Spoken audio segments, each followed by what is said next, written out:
Okay.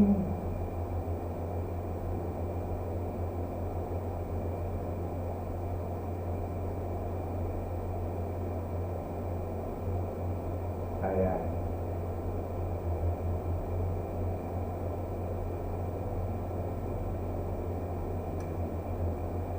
So, it's our first time. First time nating mag-live. Ah,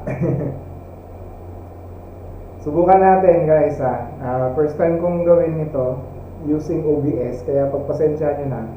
Ito yung ating first episode. Very, very interesting. Sige, subukan ko lang kasi nagmo-monitor ako kung okay ba yung sounds and sige subukan ko lang. Subukan ko lang guys susubukan lang natin. Okay. Okay, alright. Sige. Okay. Ayan. Sige, pagpasensyahan muna kasi medyo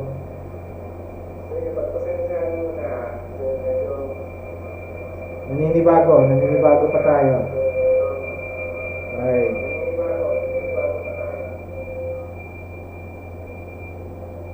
Yeah. Sige. So, simulan na natin.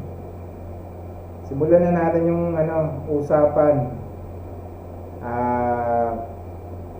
about pag-usapan natin about Roblox. Okay? Sige. So guys, good evening everyone. Good evening, good evening. So again, ako pong inyong abang lingkod. First time na gumamit nitong live streaming na application, yung OBS. Kaya medyo pinapractice ko pa lang muna yung aking sarili kung paano ginagamit ito. But gusto kong magsimula tayo ng YouTube live, no? Kasi ang dami din mga nagtatanong at nakita ko itong isang opportunity that we can maximize. Hoping sana na maging maayos yung sana ayos lang yung ating audio. Okay, teka lang. Okay. Sige, check ko lang. Anyway, sige guys. So, okay. So again, good evening everyone. Good evening. And salamat sa mga makakapanood nito. So again, this is our first time to have this live session. At araw-arawin na natin ito kasi nga I believe that this can help everyone, no? Sa ating mga advocacy and ating mga discussions regarding parenting and everything about our kids. Okay? So, guys, for tonight, isang napaka-mahalagang discussion at topic that keeps on going sa ating even on our Facebook page. Dami rin mga nagtatanong ito nga yung usapin nga ng Roblox. So, ihalo-halo po yung halo-halo yung mga comment, ang mga reaction ng mga sumusubaybay sa ating channel, no, sa ating page.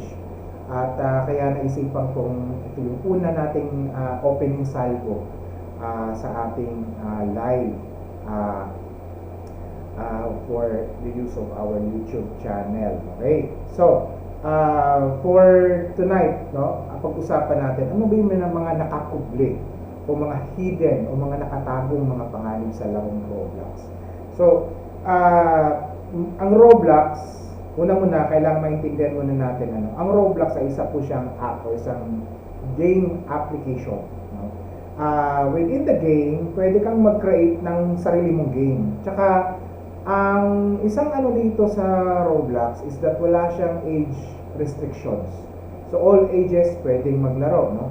At ang isang nga rito is that sa iba-ibang tao ang naglalaro dito.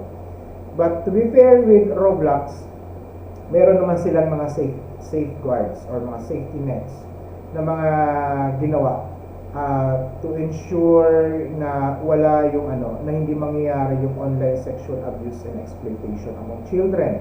However, dahil din siyempre may mga talaga, mga tinatawag nga natin mga online sexual predators kung sila ay tawagin, at kung kaya sila ay inaaral nila kung paano sila makapangbiktima. So whether we like it or not, yes, sabi nga natin, this Roblox game is developed lang naman sana for entertainment, for fun, but hindi natin maikaila at hindi talaga siya naiiwasan, o kaya naman talaga may mga nangyayari na meron talagang abuse.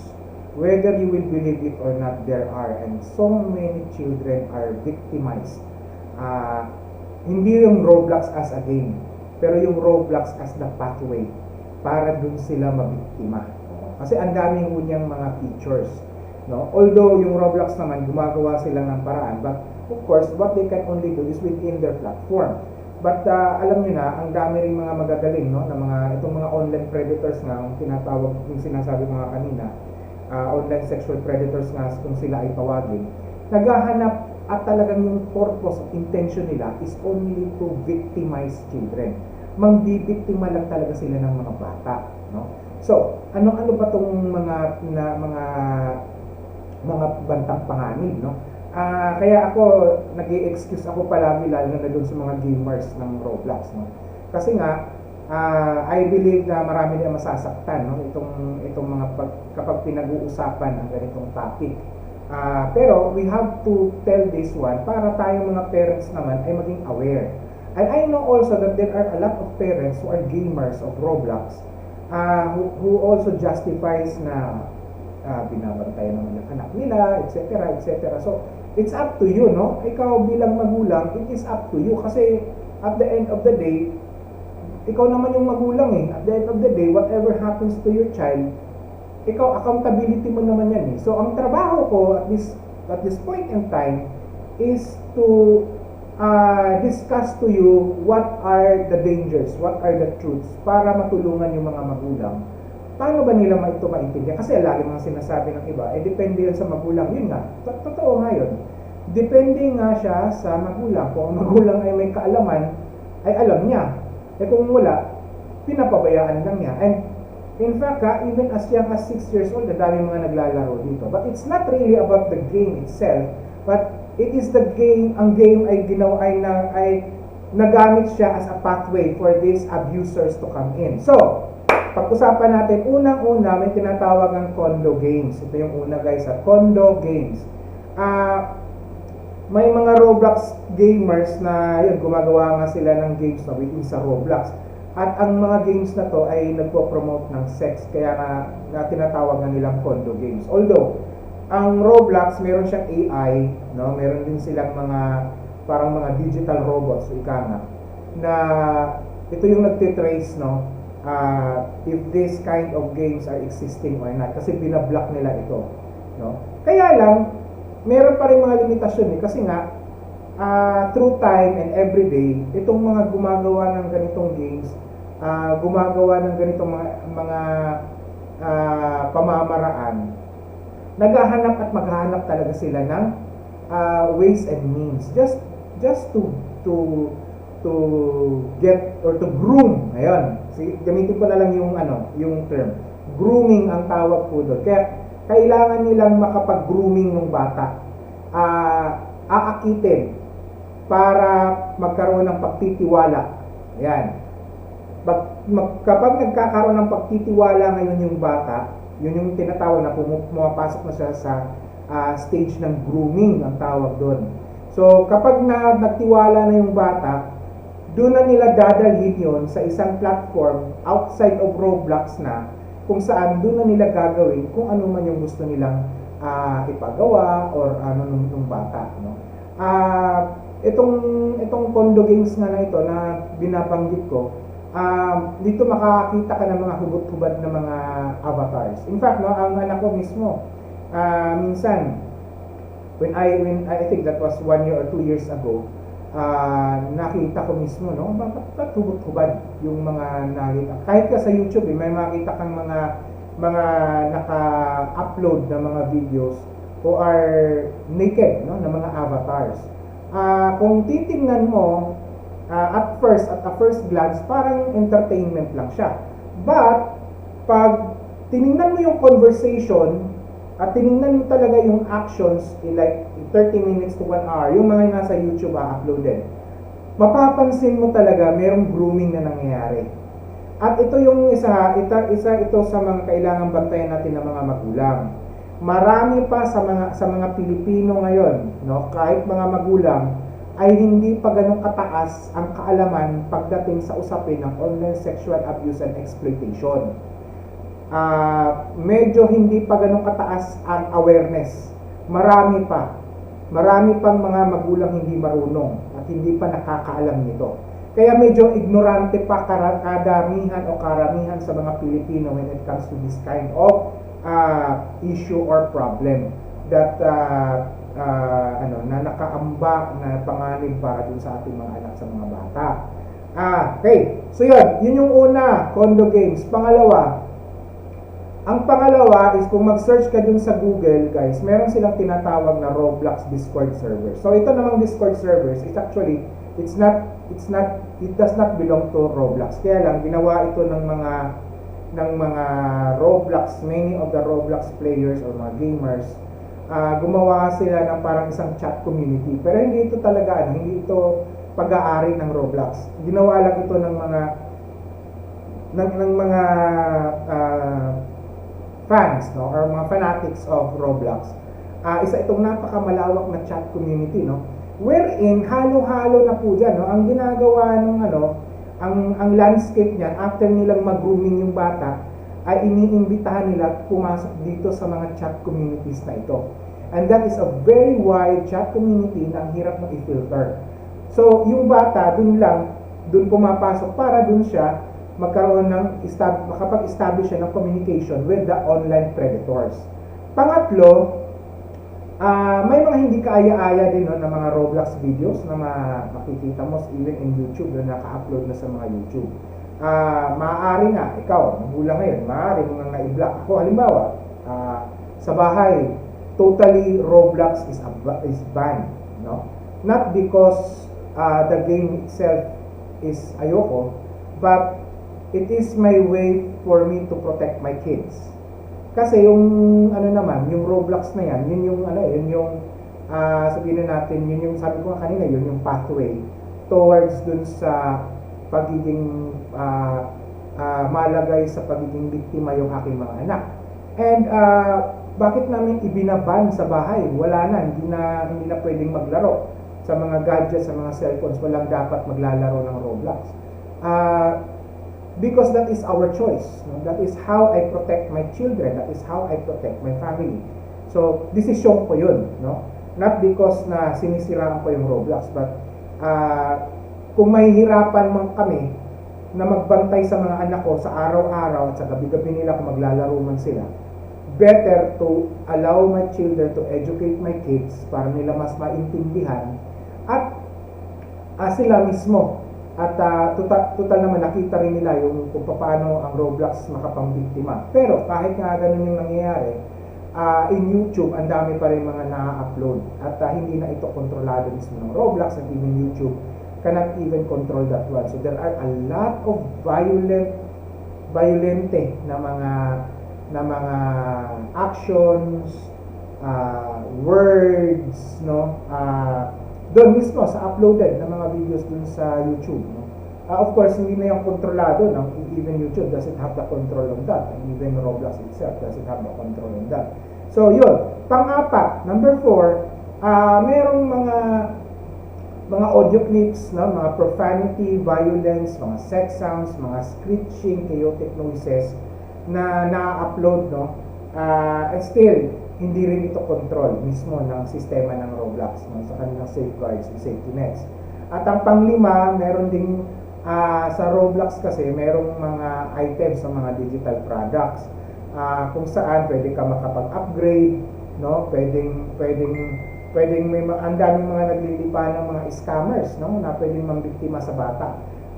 Kasi nga mayroon nga mga digital products that can be bought, I think mga digital money, no, yung ginagamit. So mga ganyang ito yung mga lima, no, ito yung limang sinasabi ko nga na mga dangers, no, that we're talking about. So ngayon guys, medyo pasadahan lang natin, kasi nga ang dami ring mga mga nag-comment, mga nagtatanong about this one. So ito no, yun, dami mga nagko-comment nga sa So medyo ang ating discussion, I will go through to some of the discussions here sa mga nagko-comment, mga nagtatanong at mga reactions dito sa ating page, no? Dito sa page. So, siguro ito muna. Lagi sabi niya dito, ayoko na lang i-mention yung mga pangalan kasi marami din. Lagi ko check mga activities, lalo games nila. So yun, sabi nga dito ng isang chine-check daw niya yung mga games na nilalaro ng kanyang mga anak.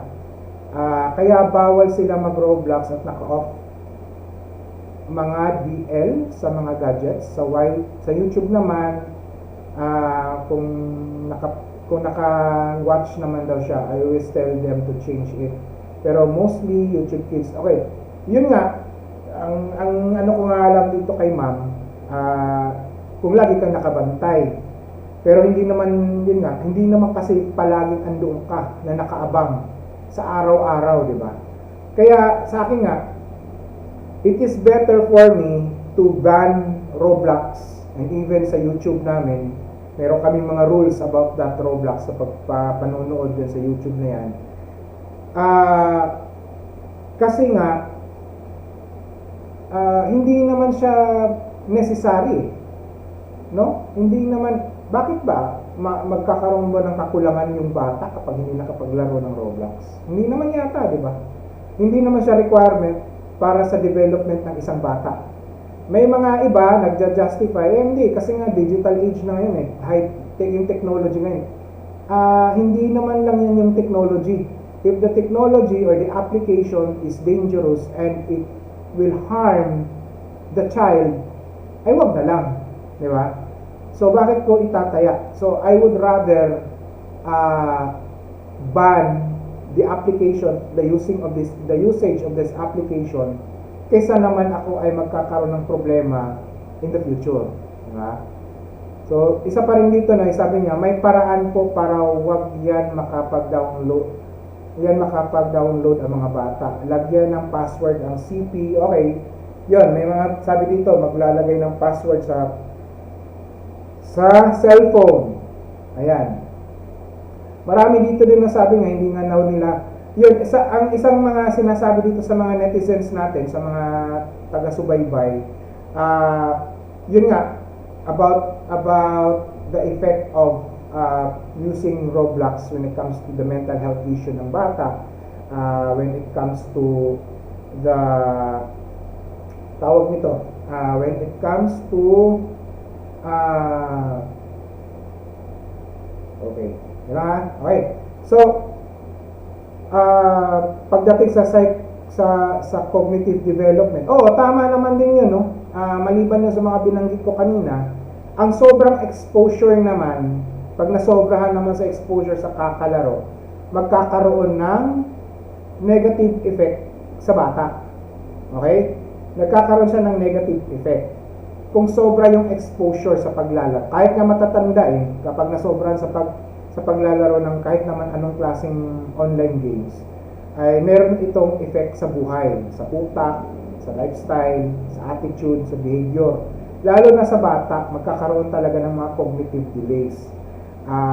Kaya this kind of game, which is very, very addictive, and it can even trigger aggressive behavior. Yan. Ang sobrang exposure nito ay nakakasama. Kahit ano pa mang may mga gamers sinasabi, hindi makakatulong daw sa eye and hand coordination. Hindi po totoo yun. I would stand to disagree.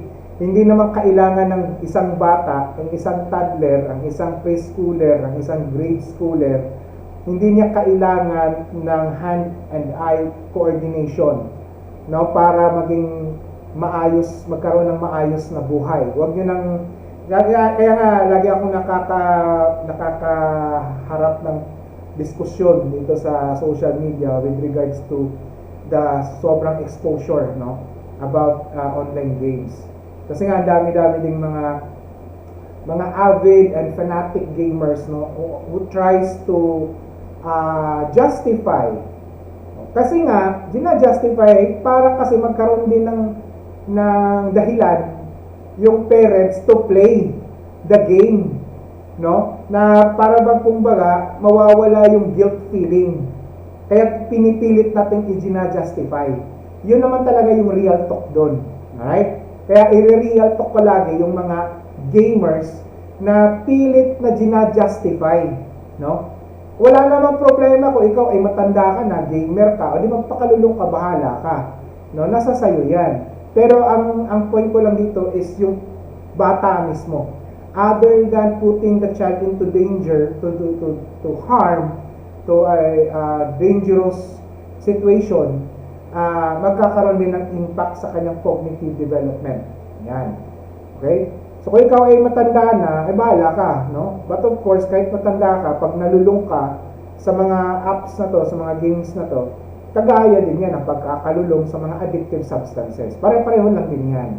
No? Kasi pare-pareho lang din ng effect at trigger sa mga hormones na nasa ating utak. Okay? Sabi pa dito ni ma'am, na isa niya, ang isang comment na nito, natutong magmura ang anak ko, di ko alam saan niya narinig. Namura yon. English feeling ko, in which daw na discover niya sa Roblox pala, natutunan ng bata. So yan, isa ito ha. Hindi ko to na-mention kanina, pero yun, sabi ko nga, there is a effect or impact dun sa behavior. So isa na to, yung pagmumura. Baka sasabihin naman ng iba, kaya nga, bantayan mo, depende nga sa magulang. Ang tanong nga, 24 hours ka ba andun palagi sa anak mo nakabantay habang naglalaro? Ibig sabihin, pag nagsisimula maglaro yung anak mo ng 8 o'clock in the morning hanggang 5 o'clock in the afternoon, andun ka lang nakabantay. Anong gagawin mo? Hindi ka na magtatrabaho, hindi ka na maglilinis. Diba? Hindi ka na pupasok sa opisina. So, ganun na lang bang, gagawin mo sa buong araw, buong buhay. Diba? Kaya, yun. Ito pa. Tingnan natin yung Okay. So yun, sabi nga dito, may mga middle fingering, yan. Nagmumura, yan, daming mga guys, ang daming mga nagko-komentaryo about yung mga pagmumura. No, mga pagmumura. Yan. Yun. Okay, tapos ito pa, so favorite daw ito na laro ng kanyang anak. Pero nung napansin daw niya, no, sabi rito ni ma'am, napansin daw niya, yung ugali naging irritable. Pag inuutusan, sumusunod naman, pero laging nagmamadali at halos di na nakafocus ay tinuturo tungkol sa school. So, ito na nga sinasabi natin, no? Kasi nga, this Roblox is very, very addictive. Sa totoo lang, yung mga anak ko, at one time or another, naging rin sila, naging lulong din, lalo na nung panahon ng pandemic. Dito yung nauso itong panahon ng pandemic. Hinayaan ko lang yung mga anak ko noon pero nung napansin ko nga, isa ito sa experience ko rin, nagkaroon talaga ng aggressive behavior. Pagdating sa school talaga hindi nakakapag-focus. Kasi nga, very addictive, no? Nagkakaroon talaga ng triggers, stimulation sa hormones dito sa utak. Yan. Kaya totoo itong sinasabi, I will agree with this, no? Pamangkin narinig, okay. So, pili lang natin guys ay yung mga relevant, no? Just everyone to know, ito sabi ni ma'am, I think she's one of the gamers, no? Sabi ni ma'am, just to let everyone know that Roblox may age limit po, 9 years old to 17 plus and up ang pwedeng po i-set up sa settings. I have 8 years old naglalaro ng Roblox, siniset ko po yung setting sa Roblox. So I play alongside with my son. But never encountered those kind of Roblox po. Even Minecraft is totally fine and turn off chat modes, microphone, etc.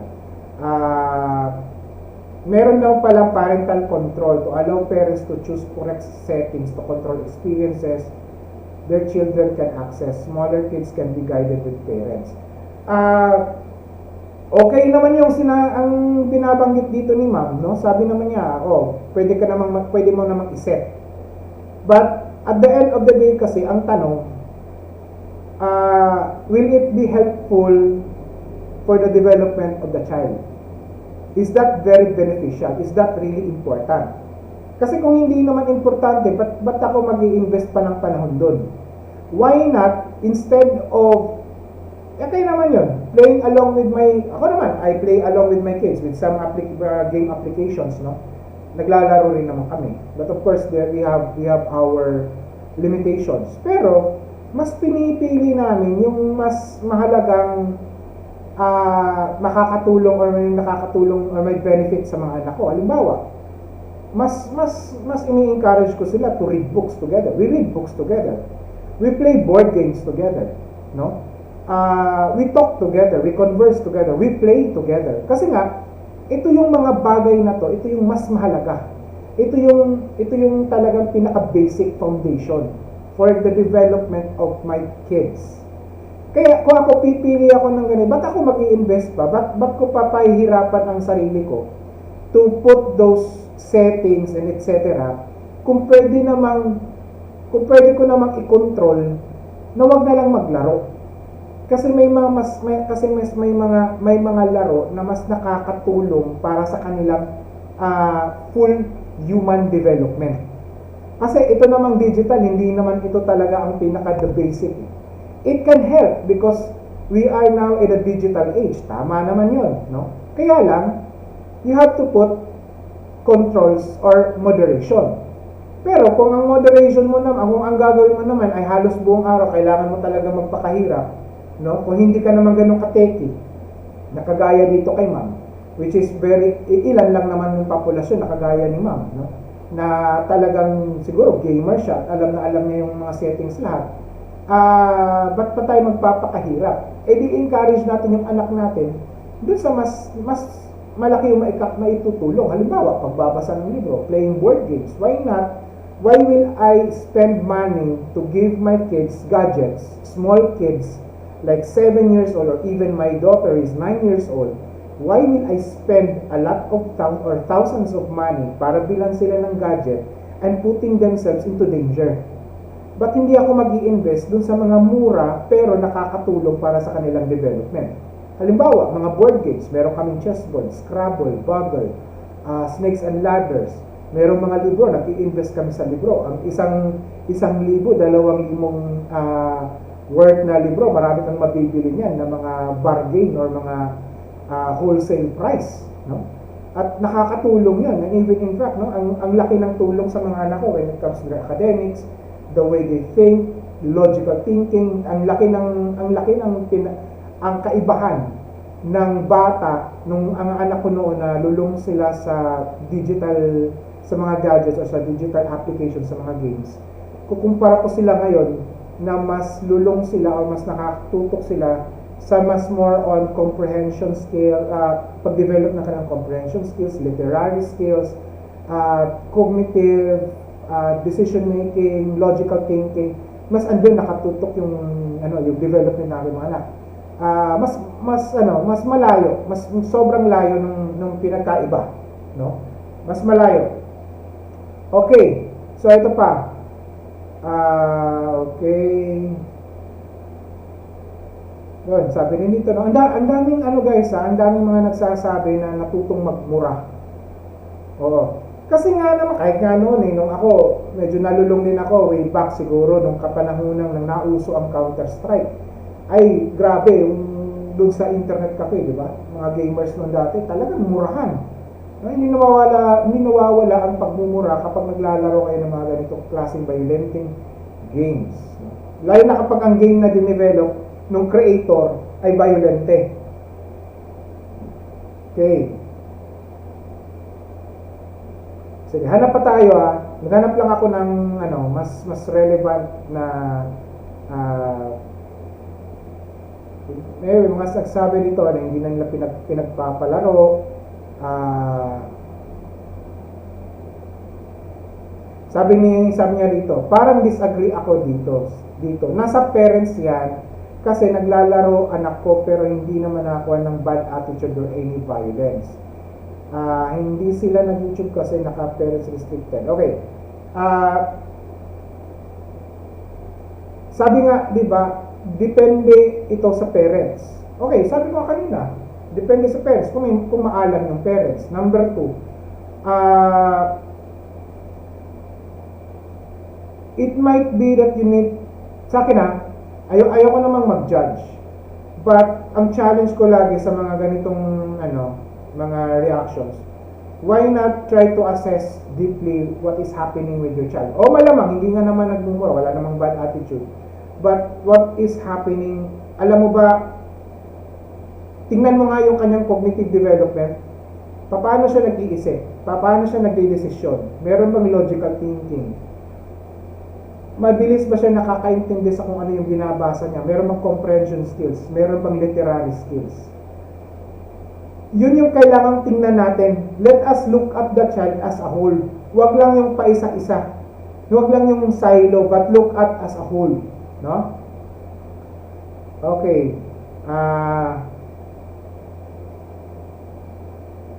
Ito pang isa. Sabi nga niya, ito si Commander Dante.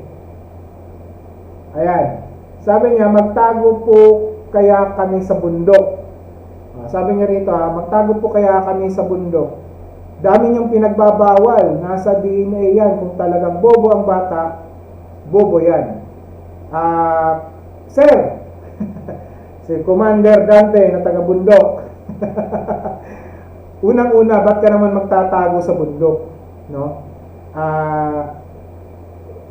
Hindi naman pinagbabawal yan Wala namang batas Saka ako, wala naman akong karapatan para pagbawal. Sinasabi ko lang kung ano yung real talk dito. Anong totoo.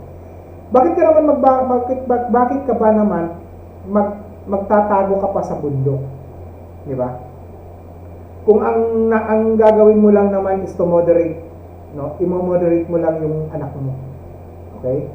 Tsaka, bakit ba kailangan pa natin mag-invest na ganong klaseng effort for this kind of application if it will not be helpful for your child? Ganon lang naman ang logic dun no? At ito pa, walang batang bobo. Okay? Walang batang bobo, walang taong ipinanganak sa mundo na bobo. No? Ang lahat ng yan na mga kakayahan, bawat isa ay may kakayahan. Iba-iba nga lang tayo ng level of capacity. Ang bata ay may tinatawag na evolving capacity. Depende yan sa kung ano ang ine-expose ng magulang. Depende yan sa kung ano ang ibinibigay o itinuturo ng magulang. Wala yan sa DNA. Kasi kung ganon, ay napaka-unfair pala ng Panginoon. Di ba? Sobrang unfair ng Creator natin kung ganyan yung ating pag-iisip. Okay? So, gusto kong i-correct si Sir. Walang batang bobo. Walang taong bobo sa mundong ito. Lahat tayo ay binibiyayaan ng Panginoon ng sariling kakayanan. Okay? So, yun. Kailangan lang nating suplakin yung sinasabi ni Sir. Okay? So, yun. May nagtanong, is there a parent lock or nanny net that can be set up? So, yung kanina sinabi ni ma'am, meron siyang settings. Ako hindi ko alam kasi hindi ko talaga siya in-explore ng in toto. But nakita ko naman to na may mga settings talaga, may mga pwede kang i-set up. But sa akin, I don't want to invest so much time, I don't want to invest so much effort para lang magsi-set up ka ng ganun. Hindi naman siya nakakatulong para sa mga anak ko So, hindi na kailangan mag-invest pa doon. At ang ginagawa ko sa mga anak ko ay ipinapaintindi ko sa kanila kung ano ang maging epekto. No? Because I have to go back, no? Diba, we keep on lecturing about the 5-8 principles of effective positive parenting. So, pinapakita, nagkakaroon kami ng open communication, iminomodel ko sa kanila, ina-explain ko sa kanila. Yun. Because we have that open communication, kaya mas na-explain namin ng maayos sa aming mga anak. At sila ay, dahil na nagkakaroon ng understanding, better understanding, kaya hindi kami nagkakaroon ng problema with regards to moderation, with regards to pag-aano ng safeguard sa kanila, no? Safeguarding sa aking mga anak. Ito sabi ni ma'am, sabi niya, no, dapat iba na yung Roblox para di makapaglaro. Kahit uninstalled ko na, installed pa din nila. Tinatawagan ni ma'am si Pangulong Bongbong Marcos, oh. Sabi ni ma'am, no, tinatawagan si President Bongbong. Sana iban daw ni Pangulong Marcos yung yung Roblox, or may bayad na sa Play Store para di sila makapag-install. Tinatawagan niya si VP Sara. Yan, ma'am. Si Ma'am VP, sana iban yung pong Roblox. So guys, hindi naman ganun kadali, no? I don't know if this is a serious matter. Baka seryoso din naman talaga si ma'am. Hindi kasi yan ganun kadali. Number one, unang-una, hindi naman siya priority ng ating Congress. Kailangan ng batas para iban yan. Hindi lang yung basta executive order na galing sa Pangulo, syempre. So, hindi. Kailangan nating maintindihan na kailangan ng batas, pero hindi yan priority. Tsaka kailangan ng mas pag-aaral. Pero ito guys, gusto kong i-emphasize. Meron na po tayong batas patungkol sa USAID or online sexual exploitation and abuse among children. Meron na po tayong batas nun, no? Nakalimutan ko lang yung RA, hindi ako masyadong nagme-memorize ng mga numbers ng Republic Act. Pero naipasa na po yung batas patungkol po dito sa USAID.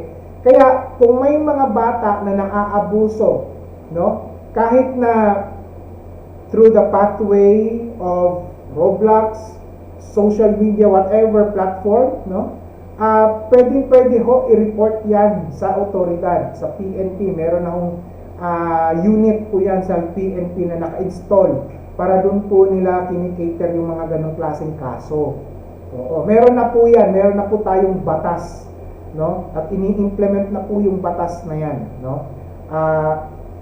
Yun ay para doon sa mga USAID. But with regards to the use of the applications, no? Kung ang problema naman natin ay yung epekto nito para doon sa development ng bata, ay wala ho talaga tayong batas nun. Tsaka sa akin, personal opinion ko lang, kailangan pa ng mas malalim na pag-aaral, kailangan ng public clamor para magkaroon ng batas, no?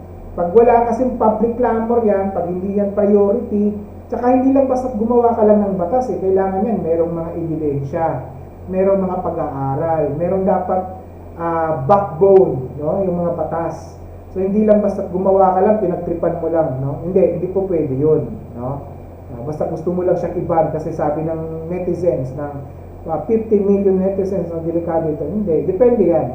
Depende yan sa kung ano. Kaya, at the end of the day, it is still the parents' accountability, lahat-lahat, no? Kung ano mang mangyari sa bata, accountability pa rin yan lagi ng mga magulang. Sabi pa rito ni Sir, kalokohan daw yung mga pinagsasabi ko. Yan, no? Sabi ni Sir, kalokohan yan. Sir, hindi po ito kalokohan, no? Sa mga nanonood, makakapanood nito, hindi po kalokohan yung mga pinag-uusapan po natin dito. These are serious matters. These are things that can make or break the lives of your children. So, hindi siya joke, no? Hindi siya katuwaan lang. Hindi siya for monetization lang, hindi to for content only or for the views only, no? Buhay po pinag-uusapan natin dito. Kaya walang kalukuhan po lahat po natin pinag-uusapan dito ay may basihan po ito ng pag-aaral, no? May ginagawa na po mga pag-aaral, so yun po yung binabasihan po natin. Kaya minsan may nag-challenge sa akin, sabi niya, ano ka ba, galing ka lang ba, Google lang ba yan, etc. Kaya lagi kong sinasabi din sa mga nag-challenge, are you willing to read books? Kasi kung magbabasa ka ng libro, bibigyan kita ng libro. Kasi syempre lahat naman ng sasabihin natin dito, kailangan tayo mag-research, kailangan natin pag-aralan. Hindi ho tayo nagbabanggit dito ng mga impormasyon na hindi po dumadaan sa mga pag-aaral. Okay? Ito mga sabi ni Mamo, ang game na to ay nakakapag-trigger ng epilepsy ng kanyang anak. So yun, dami pala. Totoo naman kasi yung aggressiveness kasi ng game, the violence kasi ng game can trigger hormones maybe or stimulate hormones inside the brain. No? Okay, ito pa. Sabi dito, i-monitor. Ayan.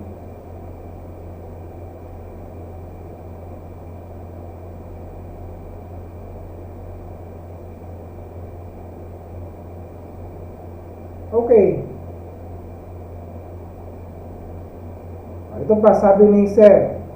Sabi ni Sir, kalokohan ng pag-iisip mo yan. Nakadepende yan sa tao. Kaya nga laging guys, the word dependent, ang word na depende yan sa tao is always a defense mechanism sa gusto nating i-justify yung kagustuhan natin, yung ating pagiging selfish. No? We try to justify our selfishness and not looking at or not being sensitive to the needs of your child. Ganun tayo palagi, no? We keep on justifying, depende yan sa tao. Yun nga, depende. Kung may kaalaman ka, kung maalam ka, kung ang problema, mas maraming populasyon ang hindi pa alam. Mas malaki yung populasyon na medyo ignorante pa sa ganitong mga bagay. No? Kaya let us stop justifying things just because we want to satisfy our own yung kagustuhan natin. No? We want to satisfy our own pleasure. So that is the problem. Okay. Alright, sige. So, yun guys again, so before we end, with regards to the play of Roblox or whatever online games, ang pinakamahalaga palagi is that yung exposure, of course, at the end of the day, it is still the accountability ng mga magulang. Kung hindi natin siniseryoso ito, at the end of the day, nagre-reklamo tayo para nang nagre-reklamo. Ang dami mga magulang nagre-reklamo. Ang anak ko hindi mautusan, ang anak ko ganito, etc., etc. Sasabihin na naman natin, iba ang panahon noon kaysa sa panahon ngayon. Ang mga bata ngayon, medyo matitigas ang ulo, nasa gadget palagi, nakatingin yung mga bata. Ang tanong, di ba, sabi nga natin kanina, depende sa magulang. Ang tanong, kasi nakadepende pala sa magulang, sino ang nagbigay ng access sa mga bata with the use of these gadgets? Alam naman, kapitbahay ninyo. Di kayo rin mga magulang. Kaya, let us stop comparing our generation before to this generation. Kasi kung ano man ang nangyayari ngayon sa mga bata ngayon, sa henerasyon ngayon, it is because ikaw mismong magulang ang nagbigay ng access niyan. No one else. You allowed it to happen. No one else, kundi ikaw lang. Okay? So, yun. So, if you like this video, this is our first YouTube live podcast video. Please share this video. And please don't forget to subscribe to our YouTube channel. At abangan nyo po, gabi-gabi po tayo na gagawa ng ganitong podcast, yung pag-uusapan natin ang mga bagay-bagay at magkakaroon tayo ng mga discussions about positive parenting. And tomorrow, I will be posting for tomorrow's topic for this whole week.